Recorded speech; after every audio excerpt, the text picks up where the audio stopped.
Welcome to this session on how to debug in JMeter.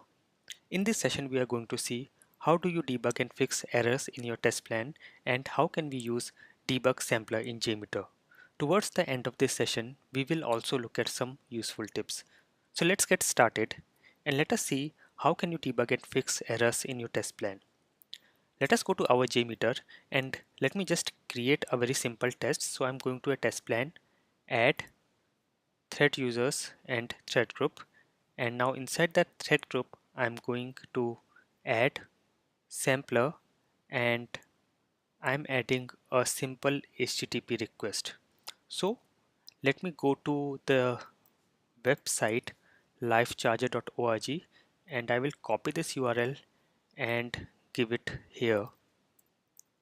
So I do not need this part, and that's it. So we are going to do a very simple test on this website. Let me add a listener and I am adding view results tree, and if I'll run it now, let us also save it. So we get a successful request and here are the results. So the very first step, in case you are finding any issues in any of your test script or test plan, you should always add this view results tree listener. Now this listener is a memory consuming listener, so you should always disable it when you want to run your actual performance test, but it is very useful and handy while you are creating your test. So in this listener you can go here and you have the options to go look at the sample result, the request, and then you have this option to look at the HTTP format or the raw format, and then response data, which gives you all the data, and you can do any search here as well. And in your view results tree listener you have this drop down. So if you go here you can see there are all these reg exp tester, xpath tester, html and other options. So when you are creating your test plan which has all these different elements, it will be very easy and useful. And then the second thing that you can do while you want to debug your test is go to the top of your JMeter window and you can see this icon here. This is the log viewer. So if you click this log viewer, you will get the logs at the bottom. So you can see all the logs are here. So in case there is any issue or problem with your test, you can get the information here. For example, you are using some external file and the file is not available, or there is some issue with the properties, you will find all the logs available here. So this is how you can very quickly debug your problems in your test plan.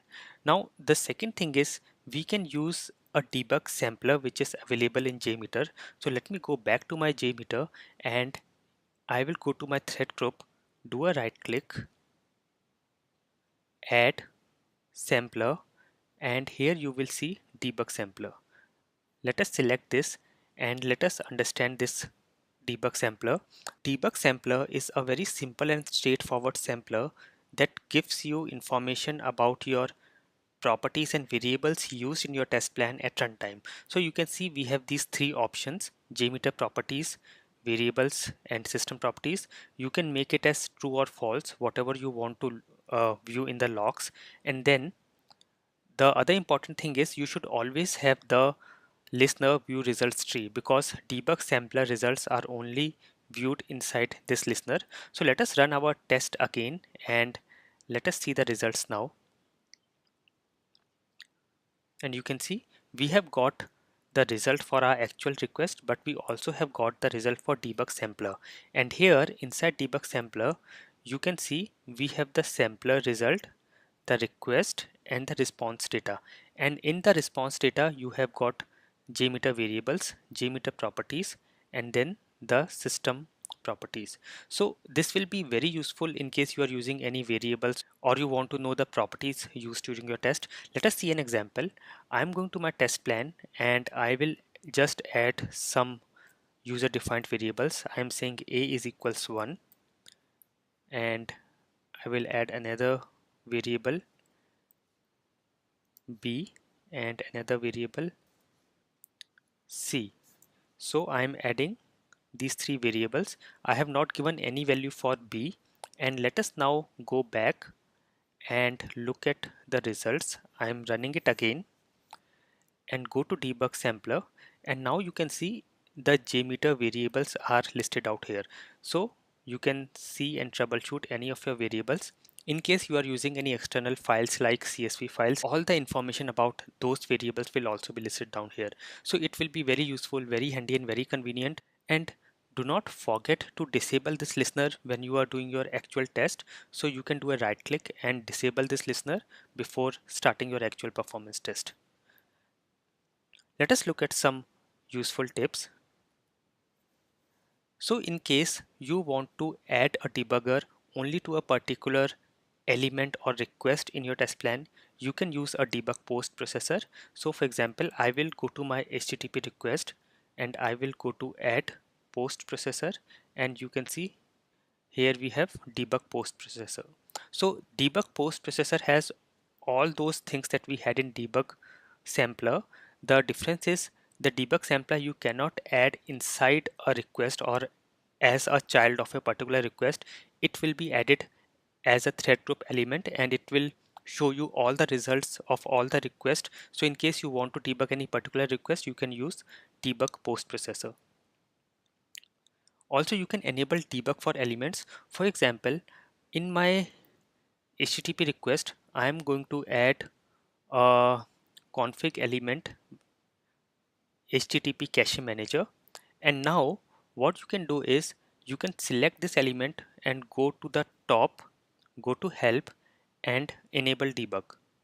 So what will happen is when you enable debug for some particular element, in the logs there will be some extra information shown. So when you run this, you will see in the logs there will be some extra information which will come only after enabling debug. So this will again help you in debugging your test. And then you can also use some external plugins. So until now, all the features that we have seen for debugging will be very useful in most of your cases. But however, in case you are creating a very complex test plan in JMeter having a lot of scripts and other elements, and you want a really high level of debugging features, what you can do is you can go to options and plugin manager. In case you are not getting this option, you can watch the earlier tutorial on how to get plugin manager in JMeter. And once you get the plugin manager, you will get this window with these three tabs: installed, available and upgrades. So all the available plugins that are there for you are listed out here. The plugins which are already installed are listed out here. So you can find plugins like BlazeMeter step-by-step debugger. So this can enable debugging, like you debug your code doing step overs and doing a step-by-step debugging. So if you get this plugin, then you will get this option for debugging step by step. This is the icon for step by step debugger. Also you can get this under run menu and step by step debugger. So this is something that you might require in case you want to do a high level of step by step debugging. I hope you are now well equipped to debug your test plans and samples in JMeter. In case you have any doubts or queries, please do write them down and I will try to respond as soon as I can. Thanks for watching and keep learning.